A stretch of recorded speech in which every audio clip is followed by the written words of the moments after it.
విశ్వేశ్వర రెడ్డి గారు ఒక పార్లమెంటు సభ్యుడు, అది కూడా చేవెళ్ళ పార్లమెంట్ నుంచి. విశ్వేశ్వర రెడ్డి గారు పార్టీ అగ్రనేతలకి ఫుట్బాల్ గిఫ్ట్ ఇచ్చిండు. ఏమని? నాతోని ఫుట్బాల్ ఆడుతున్నారు అని ఆయన ఫుట్బాల్ గిఫ్ట్ ఇచ్చిండు. మా బాధ కూడా ఇదే కదా. మేము కూడా 11 years నుంచి ఇదే బాధపడుతున్నాము. మాతోని ఫుట్బాల్ ఆడుకున్నారు. నా మనిషి, నీ మనిషి, బయట ఓడు, ఇంటి ఓడని ఫుట్బాల్ ఆడుకున్నారు.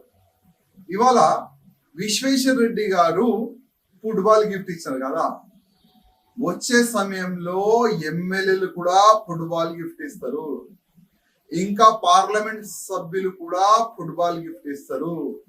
జిల్లా ప్రెసిడెంట్ గాని, జిల్లాలో ఉన్న పెద్ద నాయకులు గాని, భారతీయ జనతా పార్టీలో ఉన్న సీనియర్ నాయకులు గాని అందరు కూడా పెద్ద నాయకులకి ఫుట్బాలే గిఫ్ట్ ఇస్తారు. ఎందుకంటే మా దగ్గర ప్రాబ్లం ఏంటంటే బీఆర్ఎస్ తోని, కాంగ్రెస్ తోని, ఎంఐఎం తోని పోటీ ఉండదు. మా దగ్గర పార్టీ అధికారులకి కార్యకర్తల్లోనే పోటీ ఉంటది. మా దగ్గర అధికారులతోని, ఎమ్మెల్యేస్ తోని, పార్లమెంట్ సభ్యులతోనే పోటీ ఉంటది. పోటీ ఎవరితో చేయాలి? అసలు ఒక పార్లమెంట్ సభ్యుడు విశ్వేశ్వర రెడ్డి గారు ఒక మంచి పేరున్న ఒక వ్యక్తి, చాలా మంచి మెజారిటీతోని గెలిచిన వ్యక్తి ఫుట్బాల్ గిఫ్ట్ ఇస్తుందంటే ఆయనలో ఎంత బాధ ఉన్నది. అదే బాధ కదా మాది కూడా. మేమేం ఆశించలే, ఏమి పదవి ఆశించలే, ఏమి కూడా ఆశించలే. మా నివేదిక ఏముంది కిషన్ రెడ్డి గారు? మా నివేదిక ఏముండే?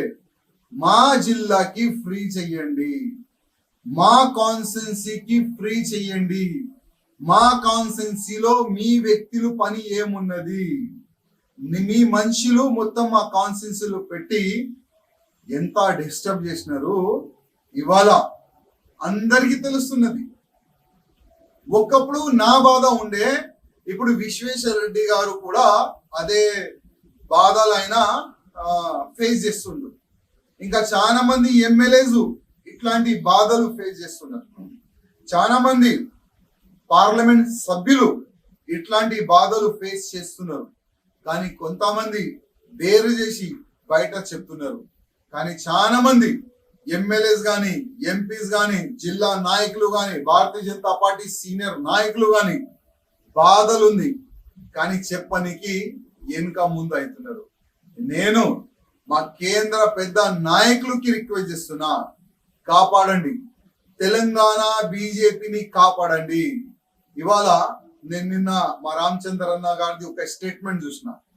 చాలా మంది ఎంపీలు, చాలా మంది ఎక్స్ ఎమ్మెల్యేలు, చాలా మంది ఎమ్మెల్యేలు మాతో సంపర్కంలో ఉన్నారు అని రామచంద్రరావు గారు ఒక మాట చెప్పారు. అసలు ఎందుకు వాళ్ళ గురించి మనం ఆలోచన చేస్తున్నాం? ఎందుకు బయట ఓళ్ళు మన పార్టీలు వస్తారా అని ఆలోచన మనం చేస్తున్నాము. ప్రతి ఒక్క నియోజకవర్గంలో మన భారతీయ జనతా పార్టీ సీనియర్ నాయకులు ఉన్నారు. ప్రతి ఒక్క నియోజకవర్గంలో భారతీయ జనతా పార్టీ బూత్ కార్యకర్తలు, మంచి కార్యకర్తలు, సీనియర్ కార్యకర్తలు ఉన్నారు. వాళ్ళ గురించి మనం ఎందుకు ఆలోచన చేస్తలేము? వాళ్ళకి మనం ఎంపీ చేద్దాం, వాళ్ళకి మనం ఎమ్మెల్యే చేద్దాం, వాళ్ళకి మనం లోకల్ బాడీలో టికెట్ ఇస్తాం, అట్లాంటి ఆలోచన మనం ఎందుకు చేస్తలేము? ఎందుకు ప్రతిసారి ఎన్నికల్లో బయట నుంచి ఎమ్మెల్యే వస్తారా, బయట నుంచి ఎంపీ వస్తారా, ఆయనకి టికెట్ ఇస్తాం అంటే భారతీయ జనతా పార్టీ కార్యకర్తలు లేబరా? ప్రతి ఎలక్షన్ లో వాళ్ళు లేబర్ గా పనిచేయాలా? బూత్ నుంచి పార్టీని గట్టి చేసే కార్యకర్తలు పాత బీజేపీ కార్యకర్తలు, పాత నాయకులు, వాళ్ళ గురించి ఎందుకు ఆలోచన చేయరు? వాళ్ళకి ఫండింగ్ ఇచ్చి, అయ్యా నువ్వు నిలబడు, మేము మీ వెనుక ఉన్నాము, నువ్వు గిట్లి పడితో గెలవాలి, బయట వాళ్ళు మనకు అవసరం లేదు, మన పాత బీజేపీ కార్యకర్తలనే లీడర్ తయారు చేద్దాం, ఎమ్మెల్యే తయారు చేద్దాం, ఎంపీ తయారు చేద్దాం, లోకల్ బాడీలో ఆయనకి టికెట్ ఇచ్చి గెలిపిద్దాం. అట్లాంటి ఆలోచన ఎందుకు వస్తలేదు?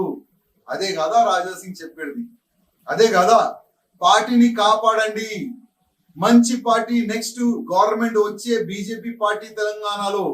కానీ ముంచేసినారు. నా మనిషి నీ మనిషి అట్లాంటి చిన్న ఆలోచన పెట్టుకొని గతంలో కూడా ముంచినారు, ఇప్పుడు కూడా పార్టీని ముంచేసినారు. తెలుగులో ఫాస్టెస్ట్ న్యూస్ యాప్ ఇప్పుడు కొత్త అవతారంలో 5 సెకండ్లోనే పూర్తి వార్తా సమాచారం మీ చేతిలో. సోషల్ మీడియా ట్రెండ్స్ మీ కళ్ళ ముందుకే live TV and voice search options తో ఇప్పుడే డౌన్లోడ్ చేయండి. యాప్ లింక్ డిస్క్రిప్షన్ లో ఉంది.